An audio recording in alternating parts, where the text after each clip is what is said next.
Good evening, ladies and gentlemen. This is Brock Beard from LastCar.info coming at you after the conclusion of the 2024 Coke Zero Sugar 400 at Daytona, where unofficially, pending the results of post-race inspection, Harrison Burton has scored his first Cup Series win.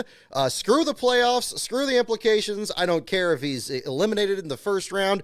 None of that matters in this moment. None of it. And I don't really want to hear about it from any of the other media outlets right now because it does not matter. Just like I said in the video earlier this week, celebrating wins should be central. And this moment, and I don't care what the events are that took place that had to get it up there, this is a tremendous win and a tremendous moment, not just for a driver, but for a team. The first time that the Wood brothers have won in the summer race at Daytona since 1983 with the late, great Buddy Baker, the Gentle Giant. You think of some of the other names that have been successful at Daytona. I believe 15 wins at Daytona coming into this race, not just Trevor Bayne and his equally implausible win in the Daytona 500 in 2011. Drivers such as Neil Bonnet, David Pearson, AJ Foyt, Cale Yarborough, the list goes on. We saw in 500 days just recently Elliott Sadler's first win when he won at Bristol in 2001 and how much that meant to him. You think about Ryan Blaney breaking through and celebrating with Bubba Wallace in Victory Lane when Bubba made his first start in that race that weekend. There's always been this kind of magical aura around the 21 car, I feel, and regardless, no matter how bad the situation becomes, no matter how many struggles this team faces, it's something just breaks through. And we saw Matt DiBenedetto come very close many times to trying to get that 100th win, as did Blaney as well, finishing second in the Daytona 500 years ago as well. It's a tremendous story. And you can't play favorites, in the journalist side of it here, but it's just such a wonderful story. You can definitely enjoy a great story for what it is. And, despite a lot of the other things that were happening in this race, and we'll definitely talk about that tonight as well. And we'll talk about the Xfinity race and everything else from this. First and foremost, this is a real feel-good win, right up there with Daniel Suarez's three-wide win there at Atlanta earlier this year. This is a driver and team. I mean, again, Harrison Burton losing this ride. There was already announced weeks ago, as they mentioned in the broadcast, that he's not going to be back with the Wood brothers next year. The Stewart-Haas deal when those drivers became available. Certainly playing a role in a lot of these team movements, I think, coming into the next season. Of course, we had some other news on other team movements earlier this week as well. Just being in a difficult situation and just trying to make the most out of the rest of the year. And I know expectations were quite low, but they were low for other drivers that have been back there. Zane Smith earlier in this year, before he got the second place finish, nearly pulled off his first win back at Nashville earlier this year. Now being on a string of a lot of great runs, which is coming at a good time now that he's not going to be back in the 71 car next year. One of the other big bits of news from this weekend here too. Again, just a tremendous effort down there. I'm so glad that the yellow line rule didn't spoil what looked like was going to be the case. It was very clear that the only reason he went below the line at the end there was because he was bumped by Kyle Busch, and in fact, he didn't gain a position or anything from that. In fact, he actually showed pretty amazing car control, and that was another thing with this race too. I didn't feel that tempted to really tweet that much about it, during the race here. I was just kind of enjoying it, between the combination of having Lee Diffie in the booth, who I think elevated a lot of the moments in this race a bit better, to just some of the fantastic racing we saw in this. The first stage was absolutely perfect. Really just about everybody was able to stay close together and ultimately had a role in determining the last place finisher, because pit road became so tight because everybody was just so close on top of each other in that particular case there too. First and foremost, just an absolutely magical moment. I'm glad that Jeff Burton was able to celebrate it, kind of shades of when he celebrated him winning at Texas in the Xfinity Series a few years ago when he had that last second pass on Noah Gragson. Again, Harrison came into this series with, maybe not the most anticipation compared to other drivers like Tyler Reddick and others that have had certainly much more success these last few years. But, that late season run in 2020, he was looking really good in that Joe Gibbs car. And not everybody that's driving that car is necessarily guaranteed to have a really great career. We've seen many drivers struggle there too. But it was a promising sign for sure. And he became one of those kind of stories there. But it's definitely been a struggle, in these years. He was the first driver to run the next-gen car in any kind of competition back at the inaugural Busch Clash in 2022. The first driver out on the track for practice that day. And the one of the first drivers out of the Daytona 500 this year, involved in a multi-car accident. In fact, flipped his own car down the back straightaway. Flips certainly being another big story in this race as well. But a tremendous effort. You really got to just, do your best to stay in it. You try to avoid the wrecks as best you can and then make the moves there at the end. And it could have just as easily, played out very differently. But he had to absolutely get that car up there and, working the draft and getting the right pushes at the right time and maintaining control of it there. It really looked like Kyle Busch had his number there at the end. Obviously, they're going to play up the whole playoff aspect of that and, the 20-year the potential of extending his already record 19 consecutive seasons with at least one win to 20 years. Undoubtedly, we're going to hear even more about that next week. And whatever the next goalpost is going to be on that. But again, I think I'm glad that this win was celebrated appropriately. Again, having somebody better in the booth there, doing the play-by-play, being able to see these moments. The production, of course, on NBC and USA has always been good. So they were able to capture a lot of these moments here, like Jeff Burton celebrating with Harrison there. Just really, really cool and really unexpected. But again, another continuation of the history of this team. And yeah, it's really incredible. I mean, Harrison, this may begin something else. Maybe he gets another ride next year, either a top flight Xfinity deal or something else opens up in Cup further along the ride, or maybe he never gets that chance again. And maybe this is his only win. But undoubtedly, I think over this next week here, just celebrate it. Don't worry about any of all that playoff pressure and all that. That's a bonus at this point. These drivers more than anything want to win races, and especially a driver that's that low in points as he's been. He and Zane Smith, again, I draw a lot of parallels between those two drivers this weekend. It was a challenging situation there.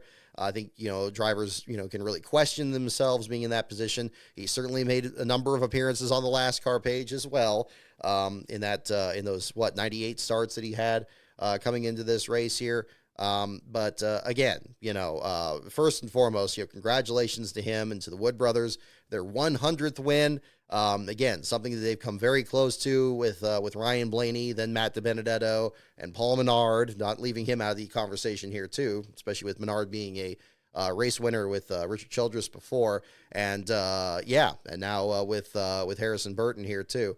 It's just a tremendous story, and I hope it gets recognized for that, rather than everybody moving around the little playoff pieces and saying who's in and who's out and all that. Moments like this, I think it really, and not to make too much out of this in context with my own video here this past week, but I do feel like it exemplifies it perfectly, because this should be celebrated just for what it is.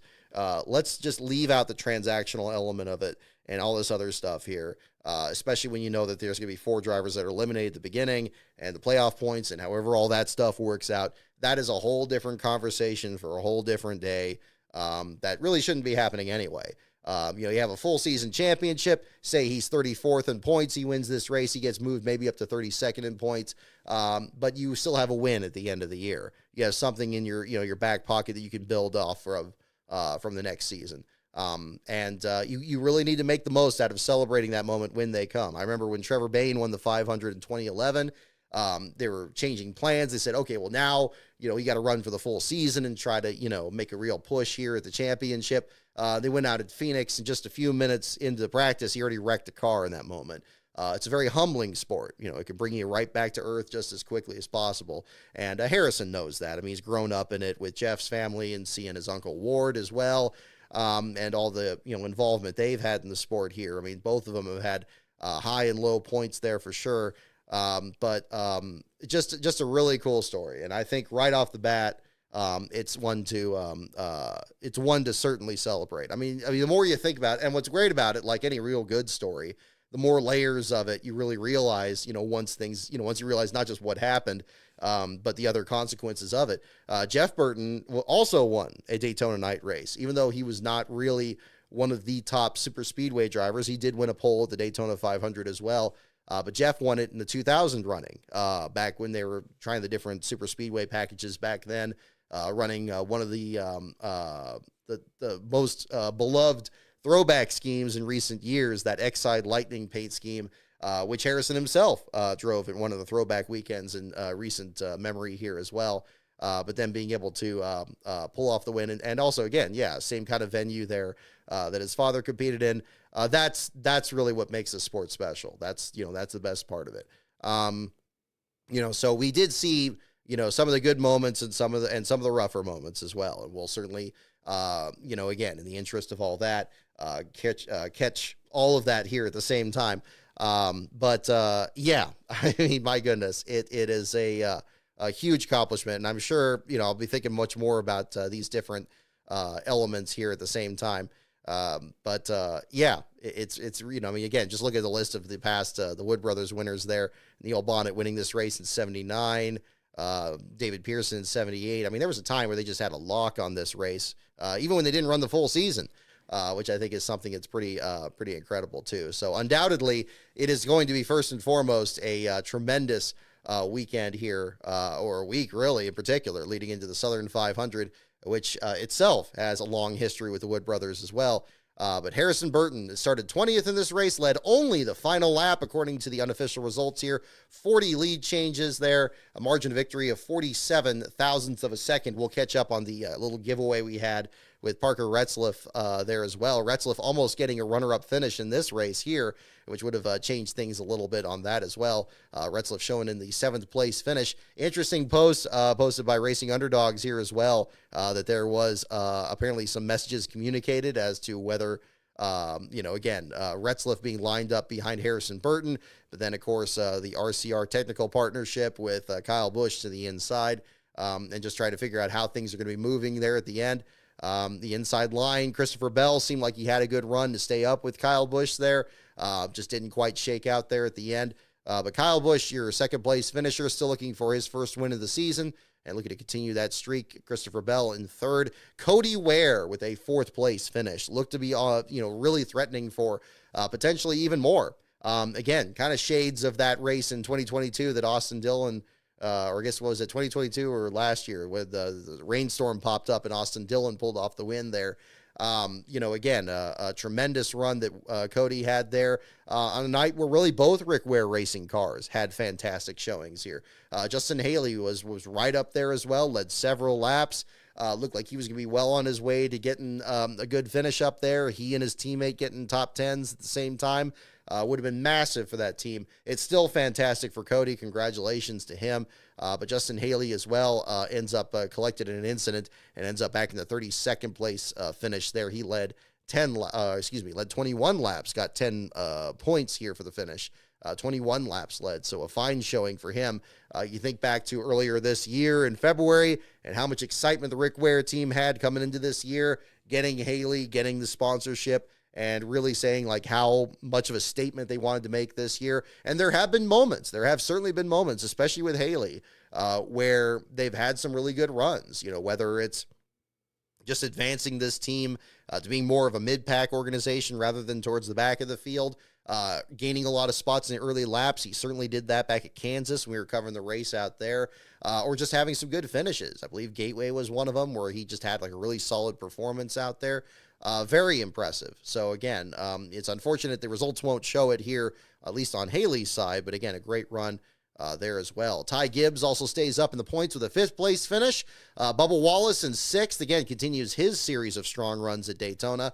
So a fine run for him. Parker Retzlaff, again, got nerfed out of potential top 5 there at the end, but dropped back to 7th in only his second career Cup start. He drove for the Carl Long effort at Richmond to get his clearance to compete in this, which is a great turnaround given the fact that Retzlaff was collected in an accident yesterday in the Xfinity Series race. So a fine performance for him. Brad Keselowski in 8th after leading 8 laps and having to pit from the lead with a pit penalty, on a restart that I think was a little bit ticky-tacky there, especially given the fact that Cindric was getting the lead back from him at the point down the back straightaway there.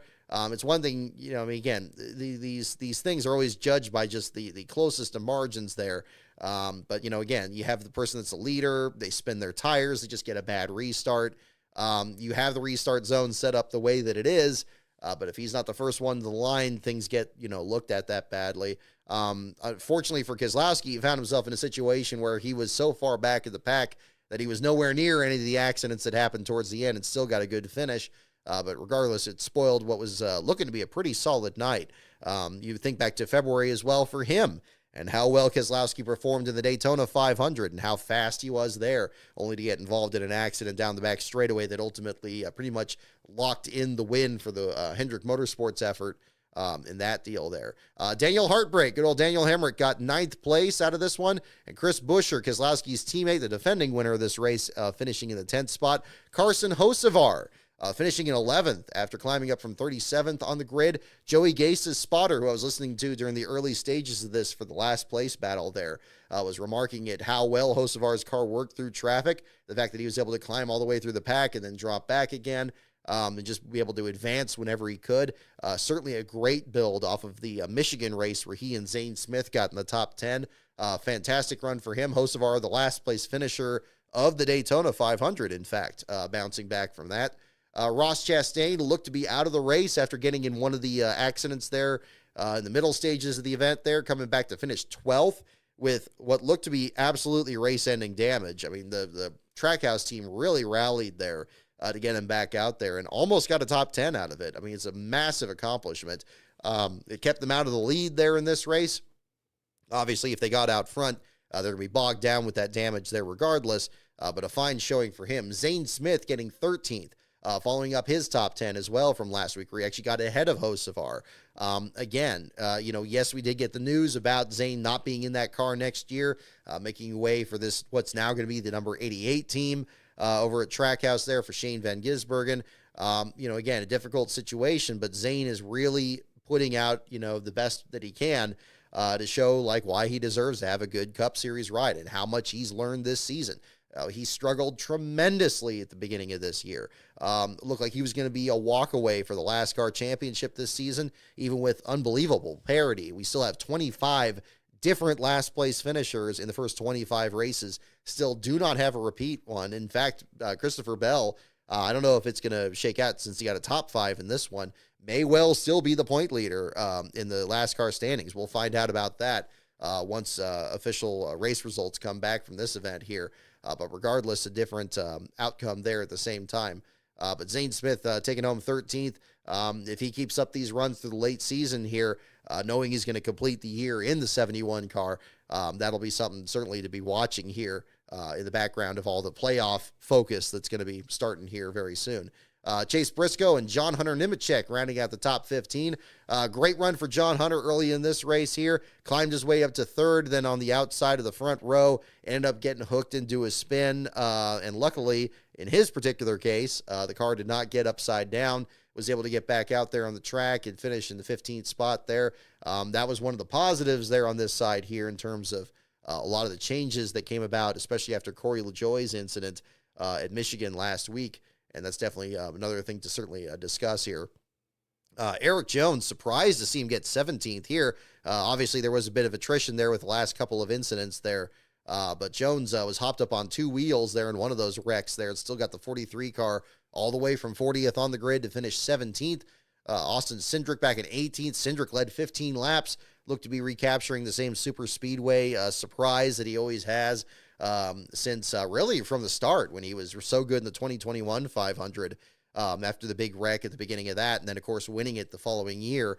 The Gateway winner still with a solid finish. BJ McLeod gets into the top 20 in the Power Slap car there, bringing back the Live Fast Motorsports team. We didn't see as much of him in this race as we did at Talladega when he charged from the back to the front when everybody was saving fuel and he was just going for it.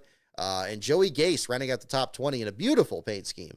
The NFPA scheme, I heard reports that it sounded like they were going to kind of change that paint job this weekend, but I'm glad they didn't because that one was a real showstopper there for the New York racing team there. One of the best runs that team has itself had here. And then you go back into the second half of the field, and there's a lot of big names that had some real bad runs in this one, and some of them with some very spectacular exits here at the same time.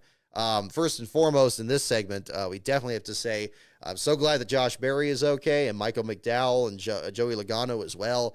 Some of those that were involved in some of the bit more spectacular incidents that occurred in this race. There was a lot that was said this week about how these cars are flipping and how easily they do. Certainly the diffuser underneath the car, the fact that it just acts like a sail when you get any amount of air underneath it.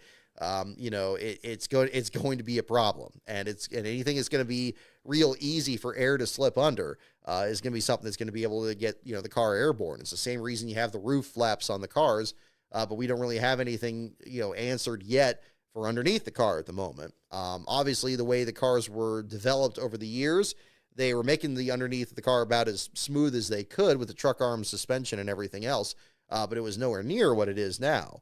The natural contours of the suspension and everything else creates a very rough surface, and it's not in every case that you're going to have a car that catches air and causes one of these flips. Now, I think the other question that you can look at, too, is, how serious of a problem this is, the flips in and of themselves. And as I said on social media, and I'll say it again here, I don't think that the flips are the biggest problem with these particular cars.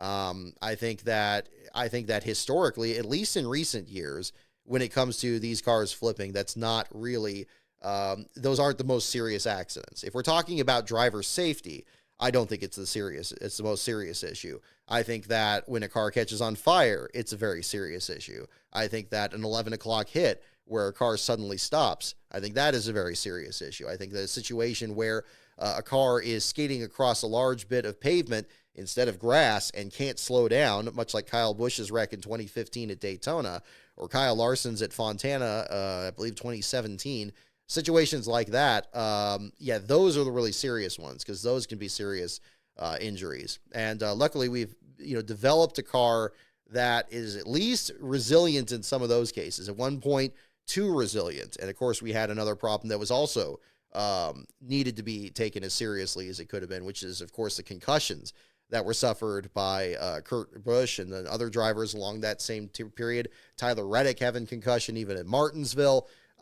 Those are the really troubling concerns. And some of those have been addressed.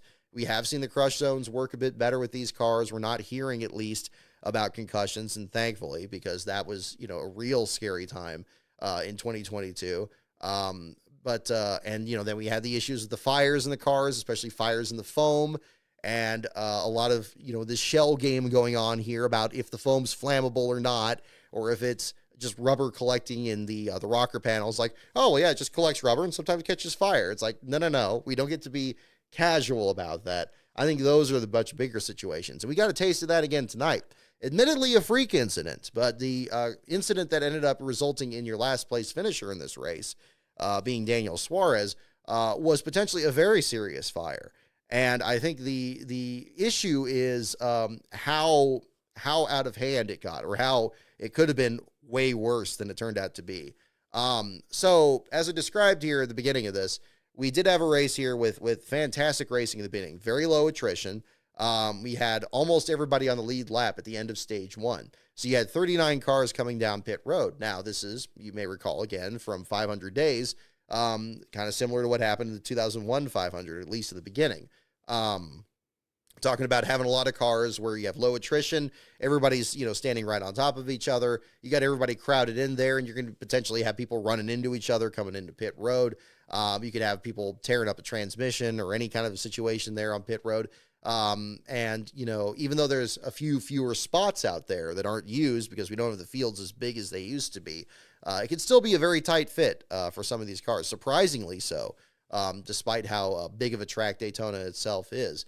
So in this particular case, Daniel Suarez comes into pit road. He has one of the last stalls exiting turn 4. He has Denny Hamlin behind him, and ironically, Harrison Burton in the stall in front of him there. And Harrison Burton is more or less straight in his stall. Suarez is angled to the left, so he's got a real tricky exit there to get around Harrison. And then Denny Hamlin is pointed straight, but he's blocked by the left rear of Suarez's car. And all three of these cars are close together, and they're all trying to get their stops done. Hamlin gets his stop done first, and Hamlin's trying to leave, but all he ends up doing is getting really close behind Harrison Burton's car. Then you have Suarez gets his stop done, and he's also trying to get around Harrison, but he can't. And so at the same time, he's got fuel that's spilling out from underneath Suarez's car, and you got Hamlin getting his car pointed the right way so he can get around Suarez. But at that specific point, right where Hamlin is actually trying to get around Suarez, is a puddle of fuel, and then Hamlin's car's exhaust system drags over it. The car backfires, sets it on fire, and Suarez, since he's still trying to get around Harrison, is still like right near that puddle, and the fuel ignites underneath the car, and it seems like there's a little bit of flame on the left rear of his car. Now, ordinarily, we've seen many examples of this, in the past. A lot of times, maybe, the surface of the sheet metal or something, or maybe the graphics or something else catches on fire, and it stays kind of in that area, and it kind of like rolls on, against the, rear spoiler. Obviously, the way the aerodynamics work, that can affect like how far things spread or anything. And a lot of times, sometimes that any kind of fire like that will happen. It'll get put out just from the air, whisking across it. But other times, air can really intensify a fire through here, or if a fire spreads. And I think that was the most troubling part of this situation. Is Suarez came back down pit road, and the fire had spread so much so that it looked like it got in the fuel cell, that it got behind the rear tires so that you could see the rear wheels were lit up. I don't know if it lit the brake fluid or something else. It seemed like he was able to stop the car, so I guess it didn't breach the brake fluid, I suppose. But something else was happening, and again, it was spreading. So something else was burning, whether it was, again, actually getting towards the fuel cell, which again is supposed to be protected. It's supposed to be, protected from, puncturing. We've had plenty of drivers, have to attest to the safety advancements in that case too. But it was definitely grabbed onto something, because it was getting to the point where Suarez himself couldn't see the flames because he had the rear view camera, not a rear view mirror in the car, but he could feel the heat. And the flame was about to breach the cockpit, and it didn't, thankfully, and he got out of the car. Eventually, although the current rules in NASCAR now are dissuading drivers from getting out of the car, we saw the same thing with Chris Buescher at Indianapolis in 2022. He didn't want to get out of the car. They just sprayed the fire extinguisher in there to put the fire out, and they just sent him back out there like nothing was wrong. It's like, this is potentially another really serious problem with this car. So when it comes to, trying to fix issues with this car, and thankfully, of course, Suarez got out of the car and was told to get out. They put the fire under control. And although it was listed as a mechanical issue, they didn't get back out there, and they were done for the night. Understandably, certainly. But that's where my concern isn't so much with the flips. I know that flips are spectacular. I know that flips increase the possibility that something could happen. We talked about this last week. Certainly in the case of Ryan Newman's accident, where he had a roof to the front of the car situation there, and the potential of a car hitting something at an unusual angle.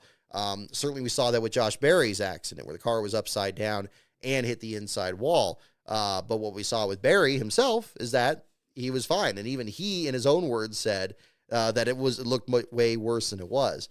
I don't think flips are the big boogeyman in this sport. And it's still strange to me, even after what we saw tonight with both Michael McDowell's flip and what happened with Josh Berry as well, that this is the big thing that this is the thing that's being taken seriously. Not the fires, not the concussions, and so forth there. I'm glad the concussion was very quietly taken care of here.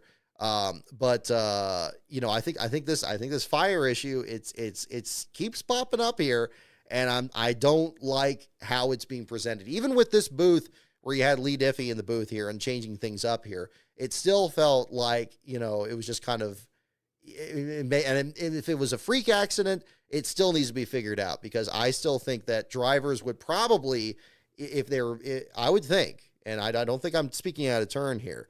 I think that a driver would much rather be in a situation where his car flipped than be in a situation where the car catches on fire, or where the car makes an 11 o'clock hit and just stops. I think those are the much more serious situations. And maybe this car has been designed to handle some of those situations, but not others. And this is very bizarre. And not just the fact that, again, it's a dangerous sport. There's going to be dangerous things that happen.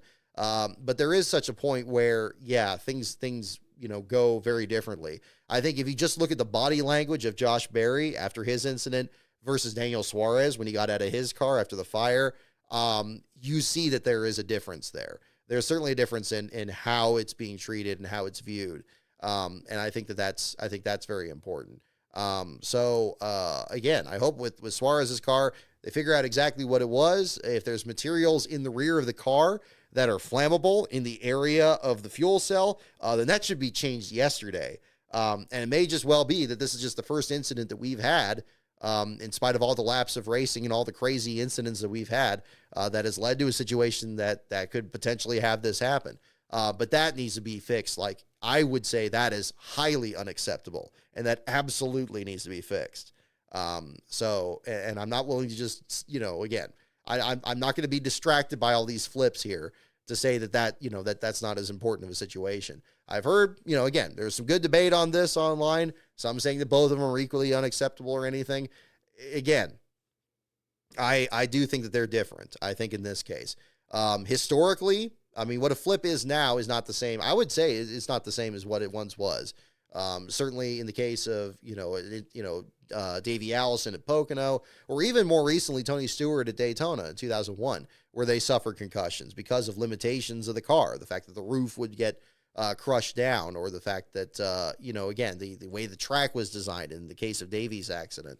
But I would say at the same time, I think the appropriate response to these flips is, number one, make sure that the driver is still able to, safely survive it. And also, number two, make sure that it's no extreme danger to the crowd. Again, making sure the catch fence is strong enough, making sure the seats aren't so close to the wall, making sure things of that nature.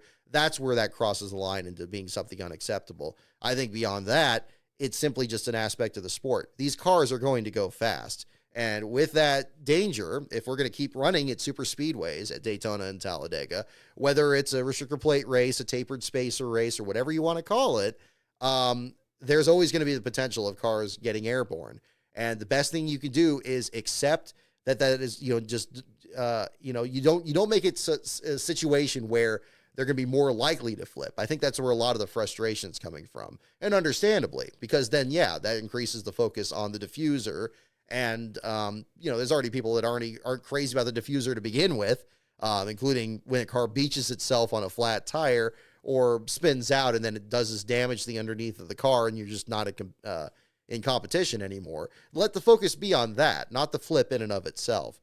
Because again, you remove the diffuser and then you're back to where, we were with the old car, and they would have that same situation. So I think that's the big thing to really kind of take from this too. But again, it doesn't mean you get complacent about this. I would caution against that. I think if it is a situation where, a driver is injured in this case, or if the car fails in an unusual way, and especially with this being a spec car and NASCAR decided to take that on, well, there's going to be some responsibility that goes with that too. So if something goes sideways there, they need to address that immediately and take that seriously. But I would caution against responding to just the flip in and of itself, because, at some point you're going to just slow the cars down so much that you're not going to be even racing at those tracks anymore. You try to minimize the risk as best you can. It's good that we have the roof flaps and things of that nature that disturb the airflow of the car. And maybe the result should be something underneath the car that can disturb the air in the same way. I'm glad that they tried something with that shark fin there on the other side of the rear glass. But clearly that's not the answer. Clearly that didn't do enough. Barry's incident there certainly showed that in this case. But I don't see, even with having this at Michigan last week and then having it in this one here, again, I think it should be looked at very positively that these drivers came out of it okay. So that's kind of the way I'm looking at that part of it too. So I know people feel differently about it. And I know these broadcasts sensationalize the hell out of these flips. Like in this entire pre-race, they would just constantly show Austin Dillon's wreck into the catch fence, and Ryan Preece's from last year. And yeah, those are spectacular. And they both addressed issues that did require some changes there, whether it's like where the seats are in terms of fan safety there in Dillon's accident, or in Preece's case, eliminating some of the grass. But as I mentioned there, and again, I think there were other people that mentioned it more clearly. If you have a lot of grass there, it could potentially create a situation where a car digs in and has real quick flips rather than just a once over and it slides on its roof and the driver's okay. But it's not necessarily a situation that eliminates flips. Really, the other thing I think we noticed a lot from this weekend, both in the Xfinity race and the Cup race, is just how rough the apron actually is. We saw this both with Sheldon Creed in the Xfinity race yesterday, and I believe Austin Cindric in the Cup race tonight, when he got nerfed out of line and he was trying to keep that car under control on the apron, how rough that surface is and how easily you can get out of control down there. That could even be considered a factor in what sends these cars over. I don't know how much of a factor, but that's another one to look at. But that's another part of it there. So I think because of that, and again, I'm glad that Barry's okay and the other drivers, that's the most important thing. And right up there with it is, the same deal there with the fans, making sure they're safe. I think that's the real positive to glean from this. For all the problems that this car does have, and Kyle Busch illustrated this as well from the injury that he's had to deal with in recent weeks here, there's more work that needs to be done with this car. But I think, if they're not going to get rid of that diffuser, and even if they do, I think you're just going to reduce the incident of flips. You're not going to eliminate it completely. So I think that's just where we are. And so I'm not going to, be that concerned about that aspect there. So looking further back in the lineup here, Josh Berry leading 9 laps in this race. And again, another aspect of this here, Berry looked so good in this race. He was fantastic at the start. Right from the beginning, he made some bold moves to get up to the front there.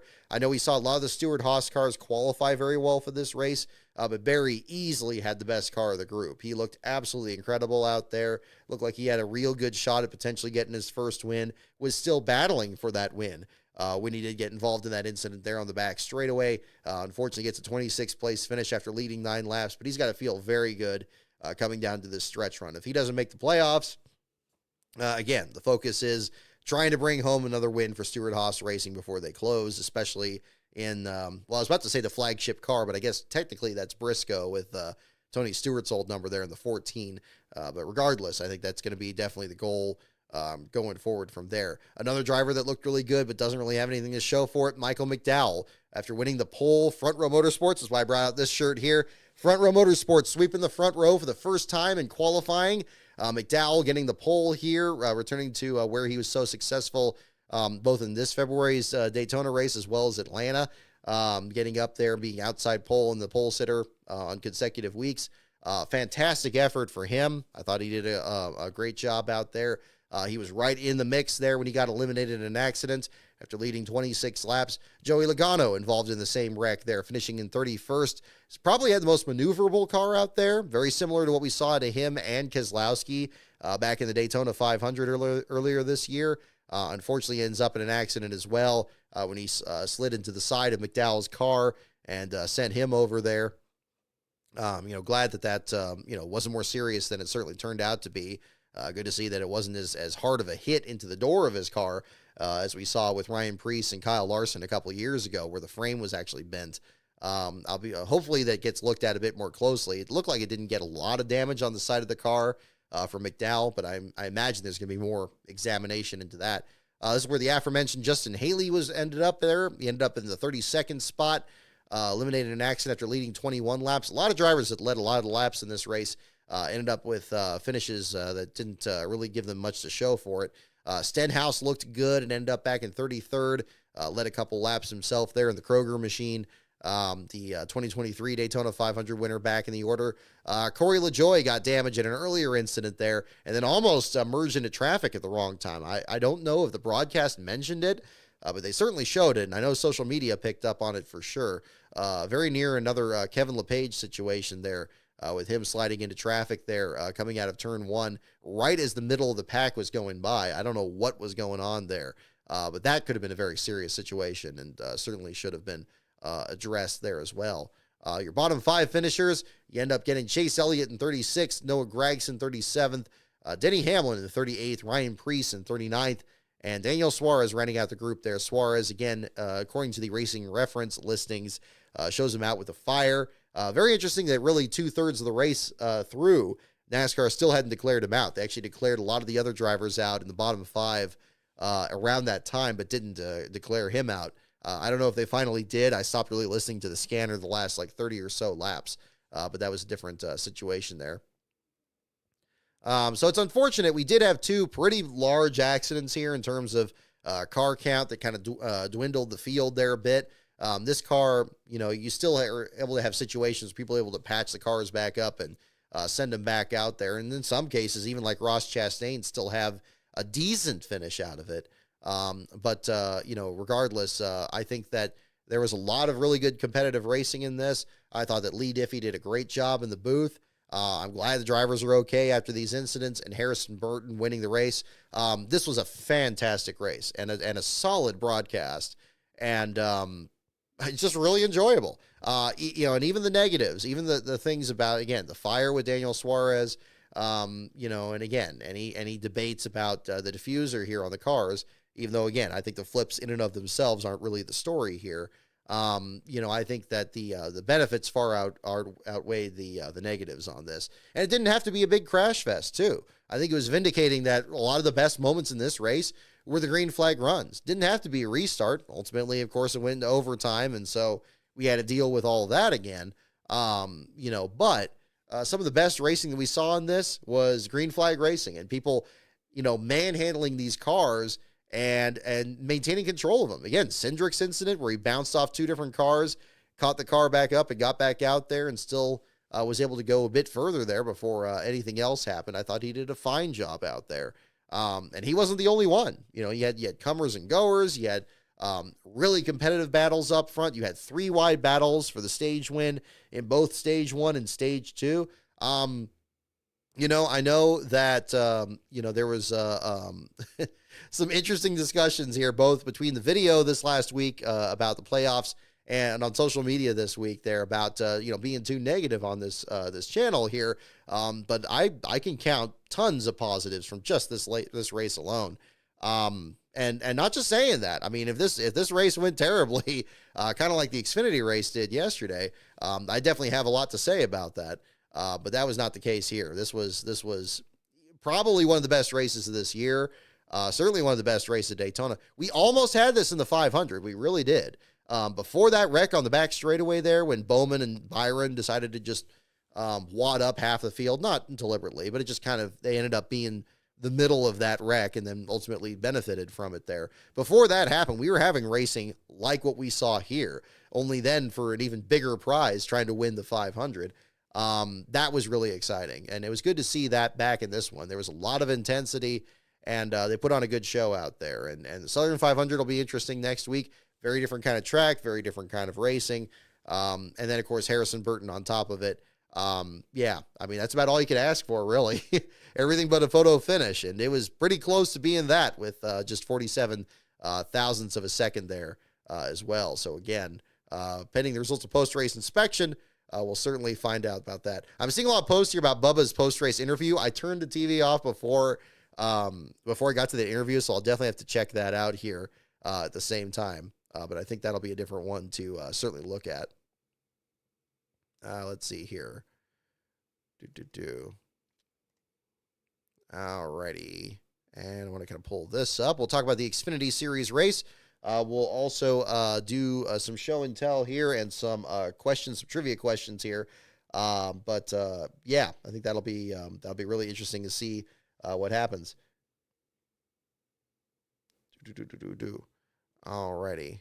I kind of want to check this. Got other videos. And let's see.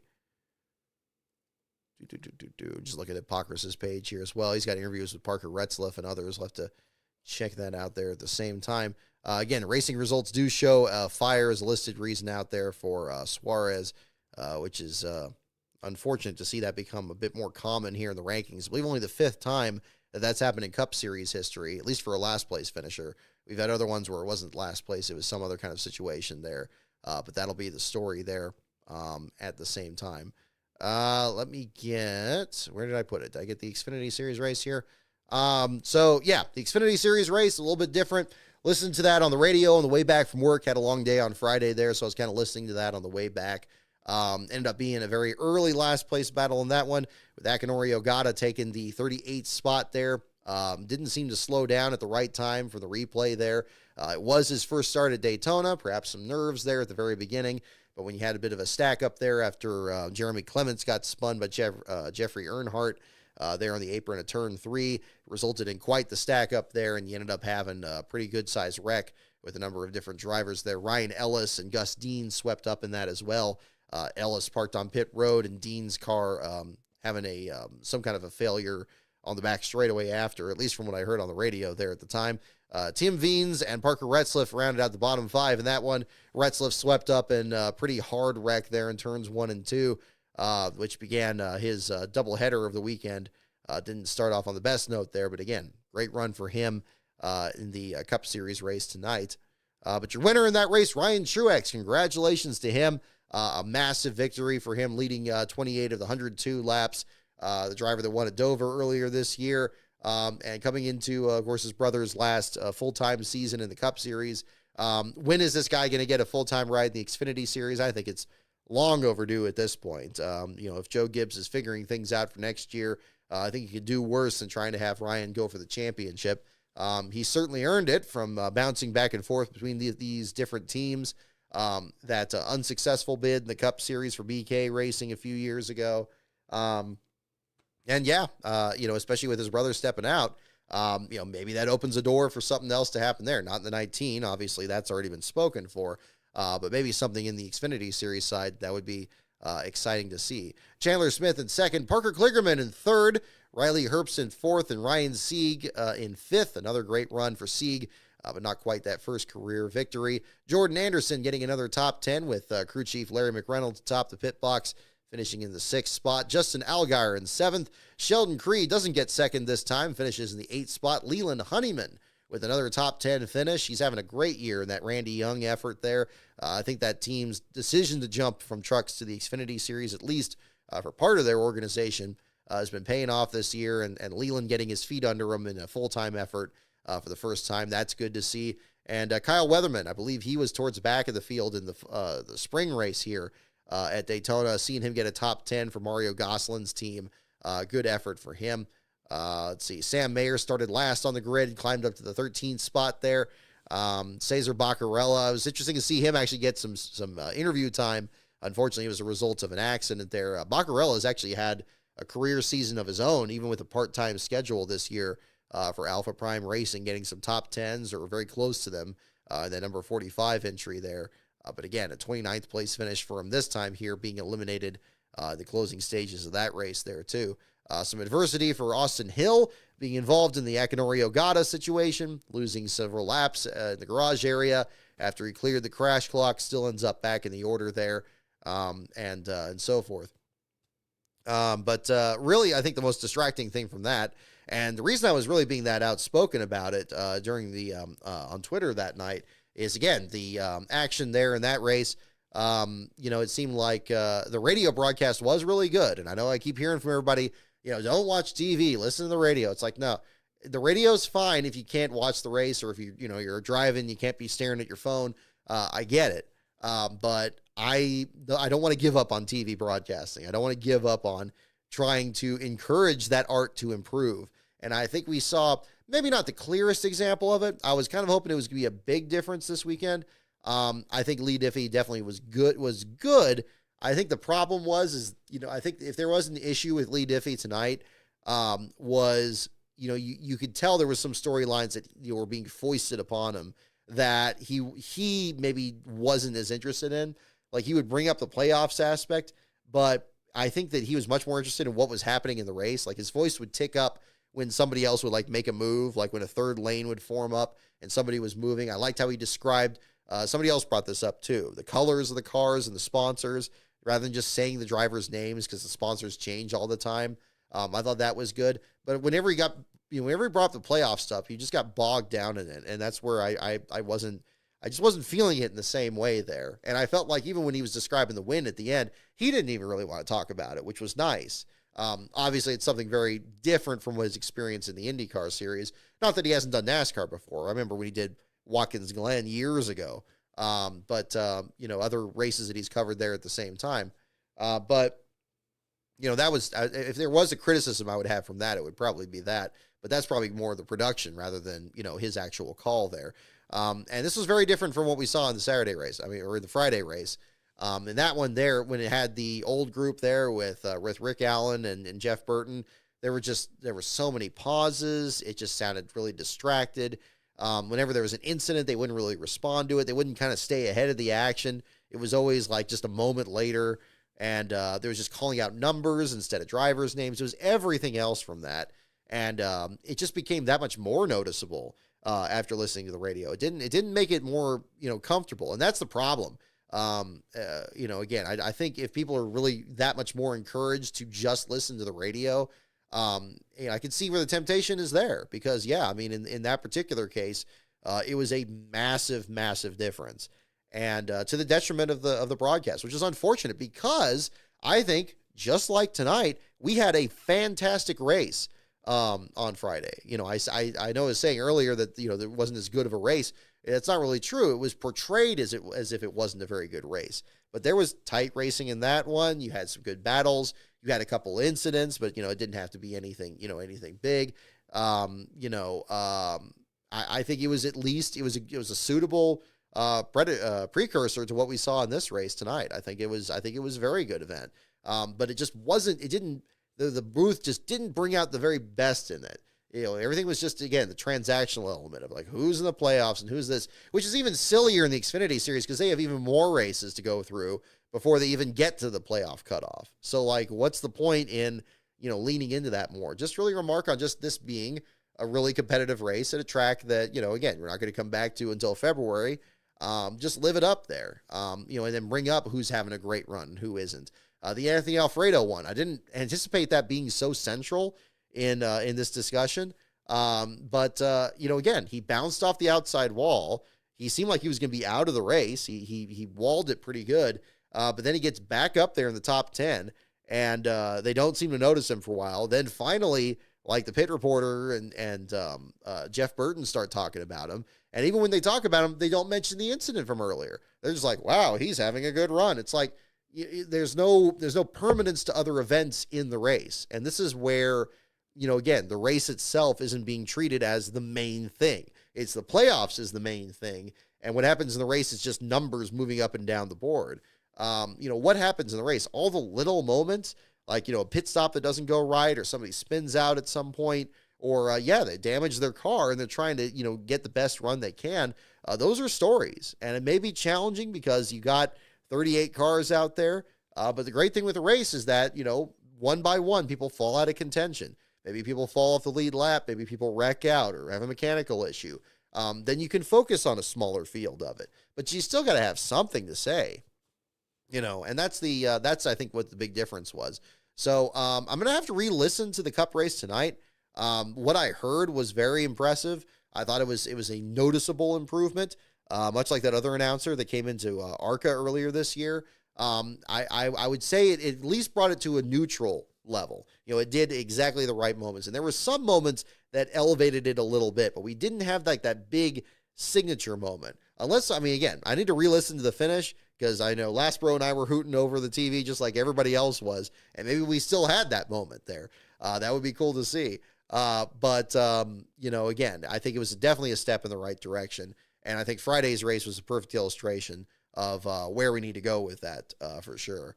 So, again, congratulations to Ryan Truex, who I think was still just utterly lost in the tale of telling that race the other night. And freezing the field there at the end was unfortunate. But, again, Allmendinger's incident where he got swept up on that in the corner there and almost got collected by a couple cars. You had to throw a caution for that. That was going to be a dangerous situation. It wasn't going to stop the wreck from happening. I agree with that. It kind of reminded me of when Allmendinger hit the inside wall at Talladega in 2010 and he flipped the car over there. Yes, he was well away from the racing groove and the leaders could have got back to the line fine. But in that case there, your concern is kind of the driver at that point. Is he okay and so forth. And so if you just throw the caution, you're gonna be able to roll that equipment out as quick as you can. So I'm not crazy about that. I think that's it makes a race pretty anticlimactic. But at the end of the day, the safety of the drivers and the fans should be a large priority there for sure. And so I think that's another place to look at it. But, again, I think that was and again, I teased that I may do a video on that. I still have a thought on doing that, so stay tuned. That will not be the next video on my channel, though, however. I'll go ahead and transition into this. The next video is going to be Rise of the Field Fillers, episode 12, which actually is going to involve Kevin LePage, among other drivers, not exclusively him. He was the only interview I did for this video, and the reason for that will become apparent when you see the video. But it's been in the Patreon for the last week. So those of you at patreon.com/lastcaronbrock, if you have not had a chance to see it, you can still watch it this weekend. But actually, I just remembered. Yeah, tomorrow's Sunday, not Monday. Well, I can still post it tomorrow. That'll probably be fine. If I said tomorrow, I'll go ahead and post it tomorrow. I don't want to backtrack on that. My thought was to make it a full week there for that. New video dropping tomorrow. It's going to be tomorrow. It'll be Sunday. That's okay. We'll put that up there and people can watch it before the Truck Series race at Milwaukee. We'll go ahead and do that. But yeah, that's going to be a really interesting one on Carter Racing and R&J Racing. That team had a very interesting history. I think it'll also tie in very well with the storylines from Daytona tonight. So actually, yeah, tomorrow will probably be a better time to post it now that I think about it. So we'll go ahead and do that, and we'll get that up for you guys on there. And so if you're not in the Patreon, if you are in the Patreon, you can watch it tonight. Otherwise, I'll post it tomorrow. I'm not going to do a premiere, because we're going to, certainly not tomorrow because there's going to be the Truck Series race tomorrow in Milwaukee. We'll talk about that a little bit here, but we'll make sure everybody gets a chance to check it out there at the same time. So that will be coming very soon to the Brock Beard YouTube channel, and we'll touch on that. We do have the Truck Series race in Milwaukee tomorrow. We will not be doing a stream after that race tomorrow. My plan is to kind of I think I did this last year too. We'll go ahead and cover the Truck Series race at Milwaukee as part of our Darlington show next Sunday, which will be after the Southern 500. Don't worry, this isn't the end of the show. We're going to still do trivia here and show and tell in just a bit, but just kind of a preview of coming attractions here. We'll go ahead and talk about the Milwaukee Mile next week on our Darlington show, and we'll sum up all of that. But we'll look in the meantime as kind of a pre-show here, because we usually do kind of go through all three series during this one. We could certainly talk about the format here. Do we have the qualifying results? Alrighty, it looks like we do. Unfortunate deal for Norm Benning, not making the field here. Ends up being the slowest qualifier in one of his first attempts in quite a while. Certainly on a non-super speedway here. But again, Norm very excited about the upcoming deal at Talladega there, where he's going to be driving a very good truck there as his number 6. So very excited to find out about that. That's going to be coming up in another couple of months, but that should be well worth the wait here too. And again, we'll see about qualifying and so forth from there. Hopefully that's not as much of an issue, but we'll find out how the playoffs start in the Truck Series tomorrow. We do already know, again, the lineup here with Ty Majeski being your pole sitter. Of course, winning at the Milwaukee Mile would have a lot of significance for him, being a graduate of the Alan Kulwicki Racing Project there. And, of course, Alan running many laps around this track in ASA in his earlier part of his career there. Had this one slip away from him last year in this event. Grant Enfinger winning the race last year. Hopefully Majeski can pull it off this season. At least that'll be one of the storylines. Tanner Gray on the outside pole after coming up short of making the playoffs in the Truck Series. We'll see what he can do there. Christian Eckes, Corey Heim, and Nick Sanchez in the top 5. The other 4 drivers in the top 5, all playoff competitors. So again, it's going to be quite the story in the race tomorrow. Again, we will not do a stream after that race. We will talk about that in our Darlington show next Sunday for our Labor Day show. So that'll be fun. We'll have a late Sunday night show for the holiday weekend there. So that'll be one to talk about here too. Among the starters in the field, we got Jason Alexander making his Truck Series debut, a last-minute substitution into the Carl Long / Floridian Motorsports entry, the number 21. So a good effort for him to be able to make the show here. Matthew Gould, Phil Gould's child there, making his first Truck Series start, driving the Al Neese entry. He'll start the 31st spot. The lowest classified, let's see. I was about to say in the playoffs here, but you got Sammy Smith there in that. I mean, Sammy wouldn't be in the playoffs. I guess it'd be the owners' playoffs there for that, for the number 7 team there. But regardless, it'll be interesting to see how all this shakes out with these different programs there. So the Truck Series race, the Leuna 175 at Milwaukee tomorrow. It'll certainly be something interesting to see there at the same time. Good to see that track back on the schedule getting any attention, really. So I think that'll be something exciting here at the same time.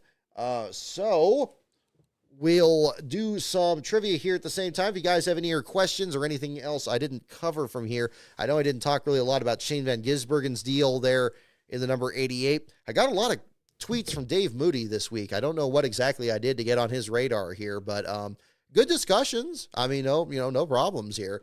Especially talking about the subject of numbers for teams, and what they chose. Certainly the number 88 choice for Shane Van Gisbergen surprised me, given the fact that he's built a pretty nice brand with the 97 in the Xfinity series. But Justin Marks wants what he wants. But I heard a persuasive argument just before the show here that I guess it's a reference to what Jamie Whincup, the 888 number that he had in the Supercar series. So I like that a bit better, because maybe that was much more of a mutual decision between both driver and team, that it wasn't just something like, okay, I want Dale Jr.'s number and we're just going to do that. It sounds like there was more thought involved in it, so that's good to hear. But it still would be nice if he had the 97 just looks so nice, especially that WeatherTech car with the white paint and the red numbers on there. It looked beautiful at Sears Point, and it would have been nice to see that in the Cup Series, but that's okay. We'll make something new with that. I never really attached the 88 too much with Junior. I remembered him much more as the 8. Again, I've always described him as that paint scheme is just a car with Mountain Dew on the door, and instead of a car number, it was just his face as the number. It just felt like that was kind of the brand. I never really thought about what the number was. But of course, the 88 to me is usually Dale Jarrett. That's what, but I think it's just a generational thing. You got other people that swear by the 88 for Junior, and this will be a new step on there too. So we'll find out. But yeah, so it's been kind of a busy week on that end, I got to say, but entertaining one, I would say at the same time. Let's see here.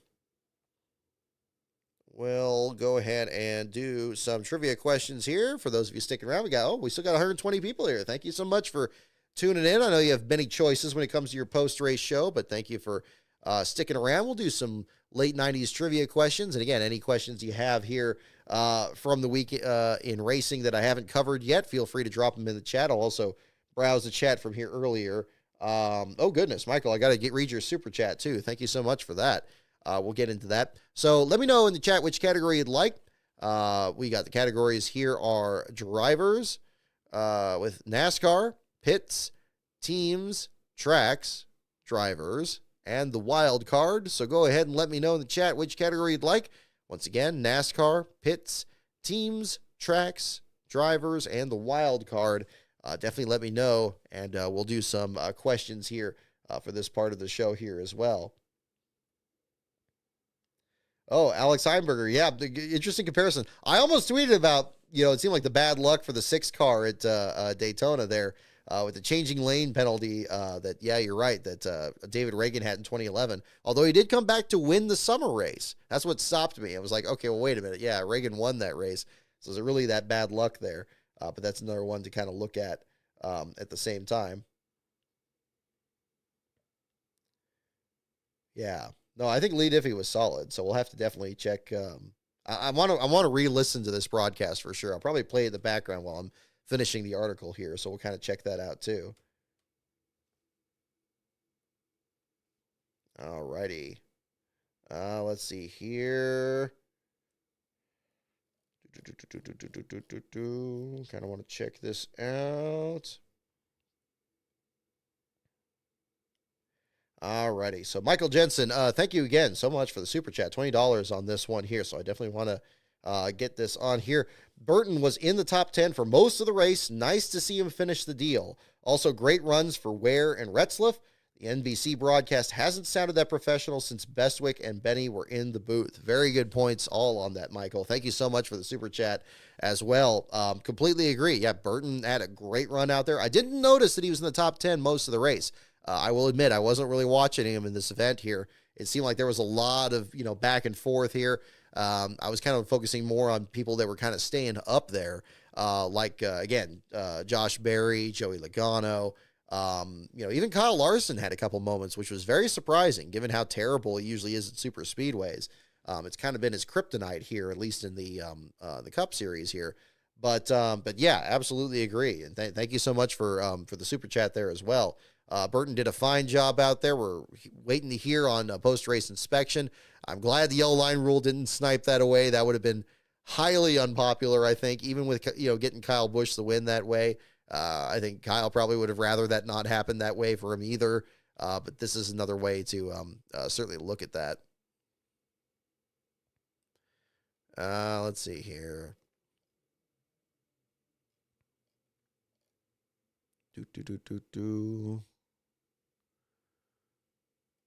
Oh, wow. Ken Griffey Jr. was taking pictures of the track. Oh, that's awesome.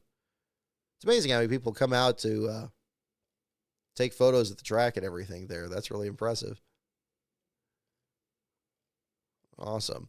Let's see here. I was just checking. Oh, yeah, I was going to look for that. I know there were some comments that were saying that people didn't like Lee Diffie in the booth. I mean, there's always going to be detractors.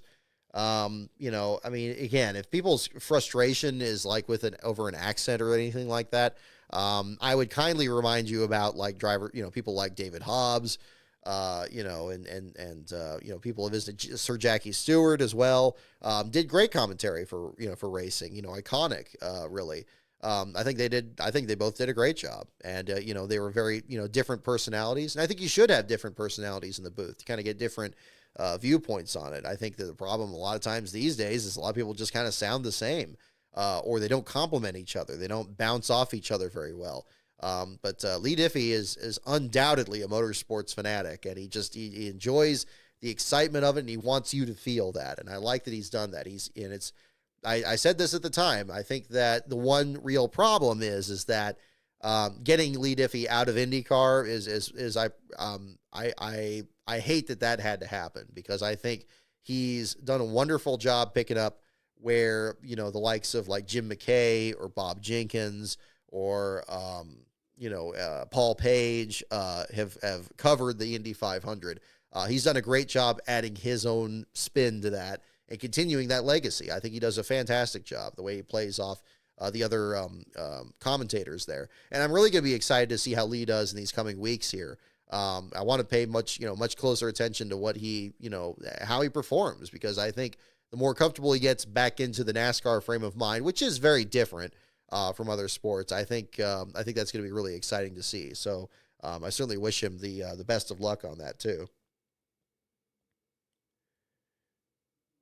Oh, Ben, I see your comment there. Yeah, somebody said Diffie should be fine on a road course, but shouldn't do Daytona. Yeah, I don't get the gatekeeping on that. That's insane. I mean, if he's motorsports is motorsports. If he can make a road course exciting, he can absolutely make a super speedway exciting. It may be a different form of racing and everything, but I mean, I don't see how that would change the view. That's that's crazy. Whoever told you that? Yeah, that's pretty wild. Let's see. I'm not seeing anything. No, not seeing any calls on inspection yet. It's probably gonna be a while on that, I would anticipate, but we'll certainly find out. But yeah, which category are we on? We'll do show and tell here at the same time. I got a couple things here.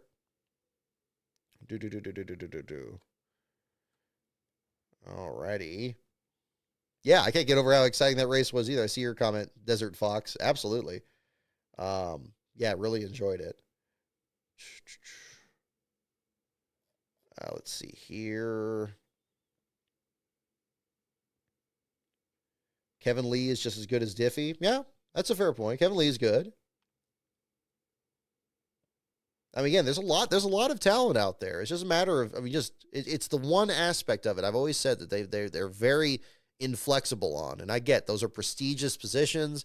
I mean, you got to go through so much stuff just to even be considered for that, much less get the job. And then you got to fight like hell to keep it, because it's a competitive world out there, and you got everybody from people, doing streaming, sim racing and stuff like that, commentary for that, or other disciplines, if they're like a rodeo announcer or something else. It's a big world out there, and nobody's ever going to stay on top for very long. I think it's where it's, people get it, it's the really exceptional ones that are able to kind of keep up there. Let's see here. Wild card. I see a couple for pits. Let's see what for drivers. Oh, excuse me. Getting a little late here on the West Coast, but not as late, I'm sure, back east here as well. Let's see here. Let's just do wild card. We'll do some wild card questions here. I saw a couple for that. Alrighty. Let's see here.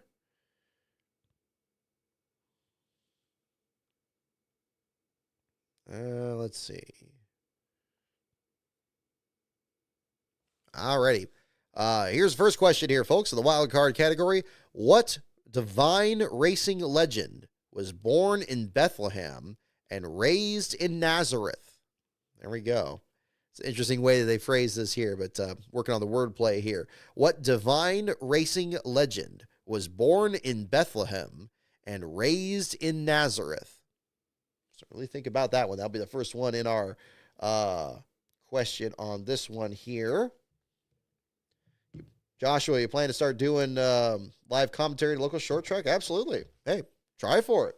I think anybody should try for it. I think, if you have the desire to do it, if you have the interest to do it, I'd say go for it. And go for it like nobody else is in the room.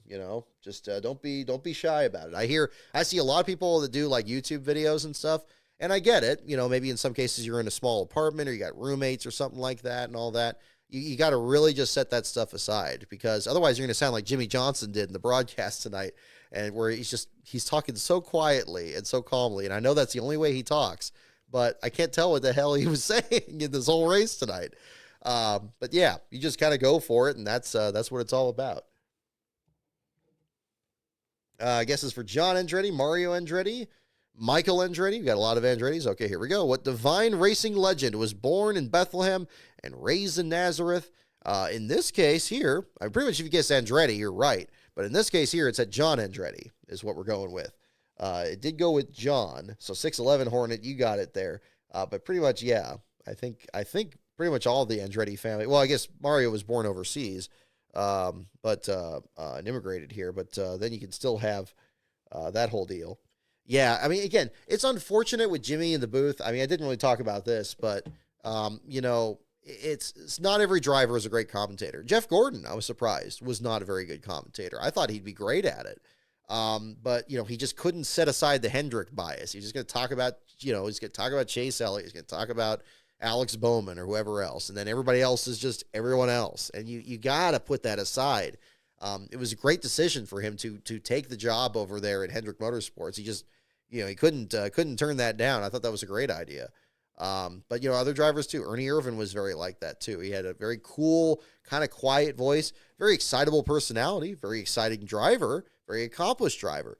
Wasn't really a great commentator. Richard Petty, even for all his accomplishments, I know they tried him in the booth for a bit, just didn't quite have it there. It was fun, but he's so self-deprecating and so humble. And again, that's not a problem. These aren't problems at all. It just doesn't fit in the booth context, because you got to speak up. You got to You know, you got to be like punchy, you got to be on that. Not everybody's able to do that. And you can have drivers that maybe aren't that accomplished, or maybe, you know, maybe don't, there's not a correlation between being a successful driver and being a successful broadcaster. I guess we're going to find out with Tom Brady about this, and, you know, in the football realm here about how he's going to do with that. So, you know, that's just kind of the difference that's going on over there. But yeah, you know, again, I think I think Jimmy, it was probably good he wasn't in the booth, because I don't think it would have really helped that much. I think I could tell everybody else was trying to help him. They were like, "Yeah, Jimmy, that was a good point," or "Yeah, that was a really interesting thing." You know, like they're working with him. That's what you got to do. Yeah, I don't think that was successful, which is unfortunate. Especially given, you know, his success and his continued presence in the sport as a team owner, you know, in the Legacy Motor Club, trying to, you know, put together some good runs where they can. But yeah, I wouldn't say that was a great debut here this evening here, or at least I would assume.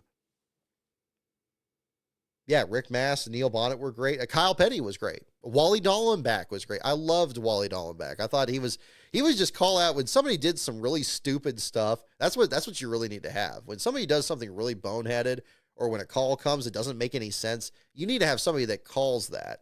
You know, it used to be Darrell Waltrip did that very early in his career as a broadcaster. He kind of towed the line a little bit later on there. But Wally Dallenbach would do that, and that was always a hoot. I like that, you know, and they wouldn't be able to kind of, you got to have that Robin Miller kind of presence there, that kind of thing.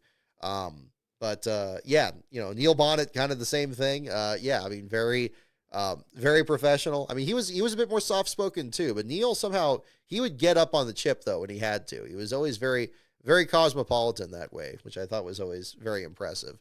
So he still needs to be in the Hall of Fame, but that'll correct itself, hopefully, eventually. Yeah, I know Kyle said that's incredible. He did do that. He did become kind of a meme, but regardless, I thought Kyle was pretty good. I thought that you can't just say, wow, look at this. Like, I mean, Jeff Burton does that a lot, and it's not just him. It's like a lot of the current NBC booth is more that. But that's kind of where we are right now. Let's see. Next question is, what was Jeff Bodine driving in 1955 to launch his racing career? What was Jeff Bodine driving in 1955 to launch his racing career? That is the next question there on that. I'll do the show and tell here at the same time. I picked one of these up, and I'm glad that Retzlaff had a great run. Okay, there we go. I was looking at camera 2 here, so camera 1. But they did a nice job on these here with Parker Retzlaff's double duty deal here there between the 31 and the 62. I'm glad they showed like this version of the 31 car here. I think that was the one that they ran at Sears Point. That one just looks gorgeous up close. The cloud around the number and everything. But also, I mean, couldn't help it with the Beard Motorsports deal there on the 62. I thought they did a very nice job on that. And then you got the little guy here on the front with the, hang on. Goodness. Oh, wrong way. There you go. So that was pretty hip. So yeah, no, it's not too bad. I think they still have it on the on Retzlaff's page there. So if you're interested, yeah, they kind of go with that. Another thing I wanted to bring up, and I had this in reserve here because I found this for potentially another project coming up here. I brought out another old program, and here's the 1992 Pepsi 400 from the Fan Appreciation Tour. So I thought this was pretty cool. It doesn't have the patch, but it's got a picture of the patch here on the side here. Again, kind of, we talked about the Wood Brothers, of course, tonight, but of course, you know, the 43 car and having the Petty family out at the track this week. I just wanted to kind of bring this out.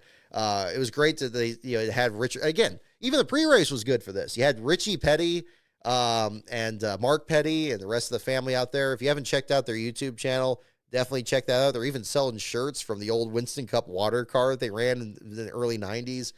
Couldn't believe it. Definitely check them out here on this YouTube channel, or not this YouTube channel, or on YouTube after watching the stream here tonight. They got some very interesting videos on the history of the sport and kind of a unique insight on what it was like there with the Petties. But one thing I think is great with this one here is it's got the actual starting lineup sheet in here. And so you got, of course, this is the race where Richard Petty famously qualified on the outside pole. And Sterling Marlin just beat him for the pole there in that race, and that was really exciting. But much like Darrell Waltrip nearly did the same at the 2000 Brickyard 400 in his retirement season during the Victory Tour. Yeah, there was a lot of interesting information in here. Oh, here we go. Here's your Wood Brothers capture here. There you go. You got a feature on Morgan Shepherd and an ad with the Wood Brothers family down there, and that iconic Citgo Ford there from the early 90s. So definitely bring out something that brings up that element here too. But yeah, oh my goodness. And I'm always very partial to the Pontiacs in the sport. You got these great, this looks like a Sam Bass illustration here on the side with the pace car, Michael Waltrip's car, Kyle Petty, Rusty Wallace, and Richard Petty there at the same time. Very nice on that one. There you go. Kind of see that a little better. There you go. But where was it? There was one really good picture of Richard's car that I thought was neat. Where was it? Certainly has a large segment on here. Oh my God, I didn't even see this. Look at these. Look at these shoes. What are those? Look at that. You got Davey Allison, Rusty Wallace, or Michael Waltrip sneakers, the Fast Lane All-Stars. Oh no, that is sick. These new Fast Lane models have been designed to meet the rigorous standards of our All-Star or other like racing shoes. Or are they like meant to be like pit crew shoes? I don't know. Men's full and a half sizes from 6 to 11, 12, and 13. Hey, there we go. Oh, that's pretty cool. I don't even remember them doing that. Look at that. You can get the Texaco star on like the tongue of the shoe there. Oh, that is cool. You would print money making something like that today. So this is why it's so important to have like an iconic paint scheme there. I mean, it works better with the Davey and the Rusty here. I mean, on the Michael Waltrip one, you should probably have some yellow shoes. But no, that's sick. I like that. I didn't even see that one. I was looking for this picture. There's a picture of the Fan Appreciation Tour car, and it just shows like how brightly colored it was. Where was that? Oh yeah, look at this. Look at that. That rocket red on there. This is the same color. I described this in that that Derek Cope book. Buddy Parrott worked with the Petties, and he got a hold of the paint mixer that did this exact color, the color for this stripe on the car, and that is the exact same color as the front of the Purelator car there that year in 1990, and it really popped, and that's why it comes out so nice. So they actually got the actual person and then the actual mix. So having that connection there with the Petties definitely helped, and then of course I guess a little bit of that Daytona magic rubbed off on that car, and got that one there too. So. Kind of interesting features there in that one at the same time. So a little bit of Daytona history there with that. Yeah, they should have sold those Dave Marcus wingtips. Yeah, that would be pretty cool. Absolutely. Yeah, so yeah, we had Richard Petty give the command today too, so that'd be another part of it at the same time. Where was it? Okay, let's get a couple more questions here at the same time. All right, I don't see any calls on inspection here still, but we will keep an eye out. Yeah, might do something might do a Richard Petty video down the line here too. That was another reason I picked that one up, but we'll find out what we have here at the same time. Okay, we'll get another question here. Oh, did we do this? Oh, we didn't get the answer to the last question. I'm sorry. Let's go back to that. What was Jeff Bodine driving in 1955 to launch his racing career? Okay, I think we have a few people that had guesses. Dirt bike, dog sleds, a go-kart, modifieds, Ford coupe, a boat, quarter midget. Okay, we got several good guesses here.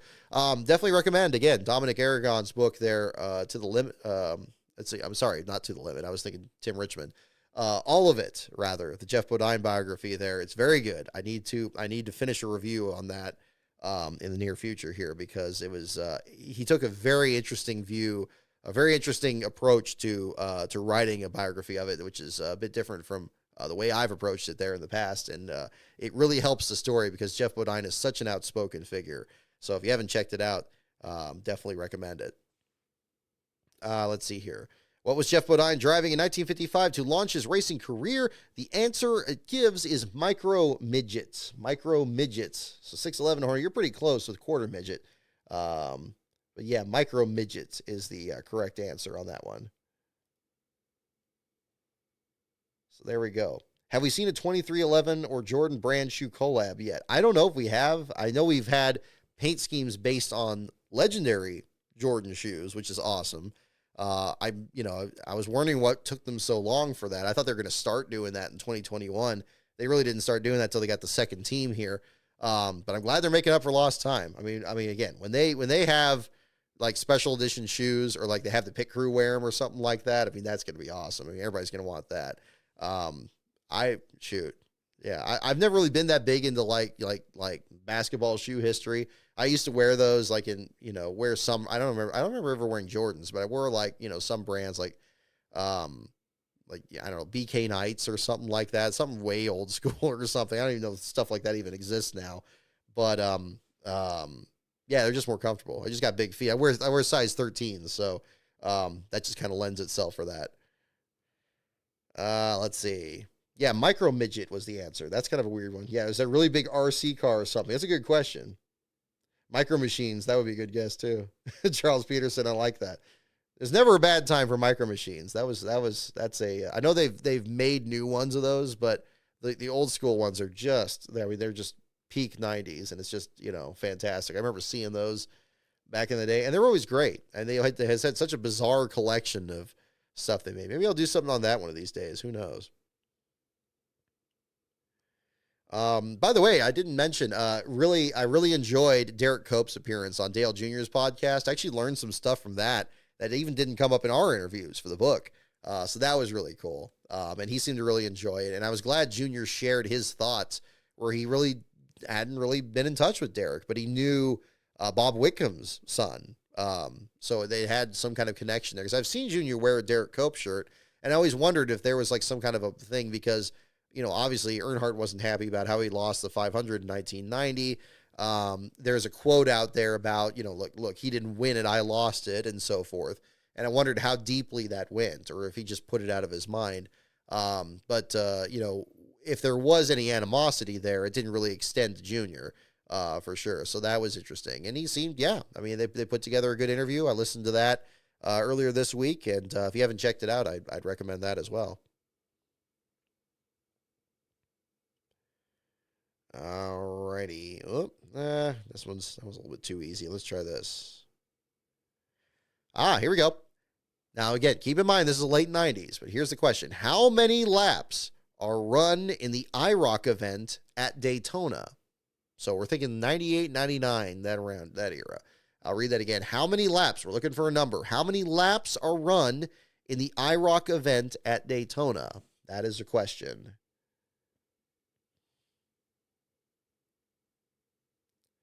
No worries, Showtime. Thank you so much for tuning in. Yeah, Michael, thank you for the super chat again, for sure. If Dylan gets his playoff spot back on Monday, what does the bubble look like? It'll make next week even crazier. Very good question. Let's taking kind of a look at what we have right now, and we can maybe figure that out from there.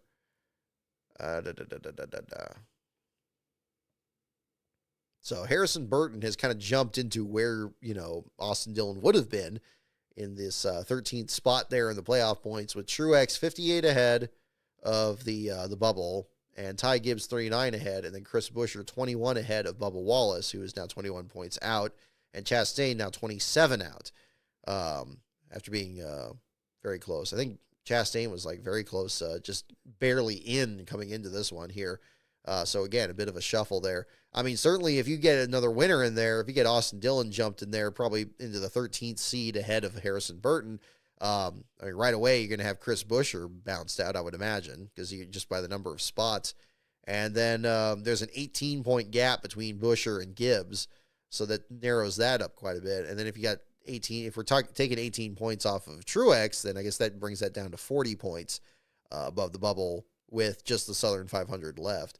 Truex would still look good, but he couldn't afford to have a run like he had at Richmond where he finished in last, especially if somebody else wins the race there, because he could have a pretty big swing there too.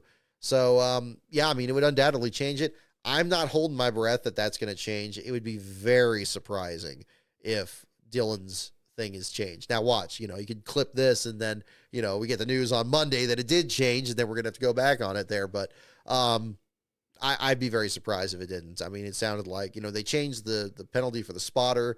They said that was excessive and they just had the one race suspension that was already served at Michigan, which was interesting because then he ended up being featured in the broadcast tonight at Daytona, where they were showing, that same spotter there during that, the Wreckham guy there. It's unfortunate, but that got scaled back. So at least he was able to help Dylan through traffic in this one and get it, the best possible run they could have. Excuse me. But it'll be interesting. I'm not counting on that changing. I think Dylan, but again, and the other element in the room is we still have that one race, and Austin Dillon is actually not bad at Darlington. He got second in the 2020 race, didn't he? Like, wasn't he like right up there? He had the Junior Johnson throwback that one year, and he was right in the mix. I thought he was doing really well, but we'll see about that. So again, guesses on the number of laps for the IROC race at Daytona. That was a question again here. How many laps are run at the IROC event at Daytona? And the answer is 40. 40 is the answer. And Kids NASCAR Crazy got that one. So there you go. Reebok pumps need to sponsor a car. That would be sick. There you go. Dave W., you got it as well. No surprise. I'm sure you got some IROC races in your archive there.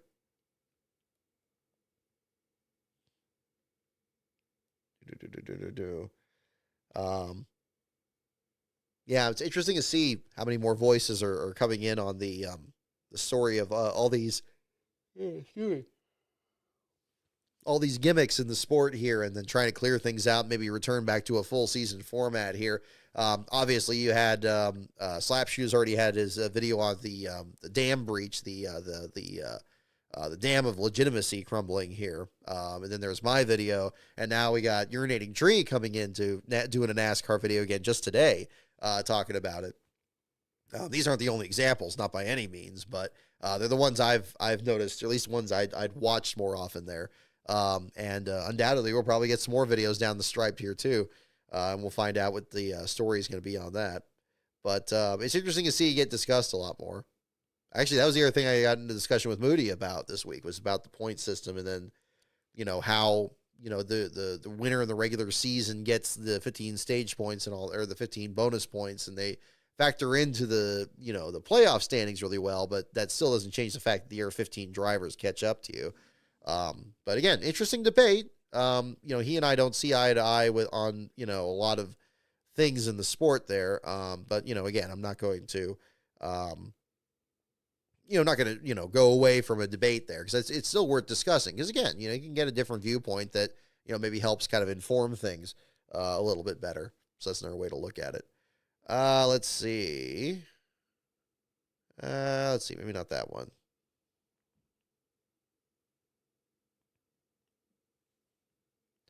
Maybe not that one. That one's actually kind of misleading. Ooh, here we go. What owner? Okay, here's the next question here. We'll probably just do a couple more here to wrap up. I know it's getting late on the East Coast here. What owner earned the nickname Eccentric Genius? What owner earned the nickname Eccentric Genius? I would assume a Cup Series owner, but any era up to the late 90s. Yeah, Urinating Tree. Again, he actually has a couple interesting NASCAR videos, and he if you ever watch like his video game reviews, he has some interesting NASCAR references. Not only did he did the Days of Thunder video game review, and he captured it very well, but his hard driving one is very interesting because he references like Darrell Waltrip and the Daytona 500 and stuff like that. And he just some great stuff. I mean, his old video game reviews are hilarious, but his modern sports videos, when he's pivoted into like really kind of the nuts and bolts of different sports, they're really entertaining. And again, it may be well trodden ground from his from maybe more regulars covering the sport there. But yeah, I think his is certainly worth watching if you haven't checked it out yet. I still feel bad about talking over his. There was. He was doing a stream when we did the Talladega race watch along last winter, and I guess somebody in his chat told him that I was streaming at the same time, and they had me on there, and I wasn't sure what to do, so I just kind of was like, they had my voice over on that show, and of course I'm talking at like this rate here, and it must just bored the hell out of his audience there. And I was like, my thought was like, okay, well shoot, let me hurry up and get into the race, and we'll just play that, and then we can like all talk about the race there at the same time. And it just didn't work out that way, and I'm afraid I just bored his audience there. And that's probably where I get more of this reputation of just being the boomer here in the group. But it is what it is. He's but I definitely admire his work. I think he does a great job. I admire his sense of humor. I am incapable of really doing stuff like that. I've tried doing stuff like that, and then whenever I try that, people are like, "Wait a minute, are you serious?" And it's like no, like look, I'm trying to make something fun here instead, but I'm like, okay, let me just stick with what I know. The question again here is, what owner earned the nickname Eccentric Genius? That is the question. Yes, the weekly NFL recaps are great. Yeah. No, he does. Yeah, it's more globally on like the state of NASCAR. I think his interest is very much on the business side of sports.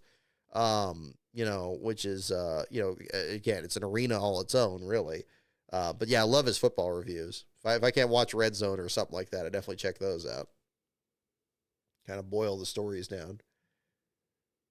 I guess this for Smokey Unick, Carl Kiekafer, Ray Evernham. Several for Smokey Unick. Yeah, it's definitely a good guess. There we go. What owner earned the nickname Eccentric Genius? And the answer is indeed Carl Kiekafer. A couple of you got that one. Kiekafer. There you go.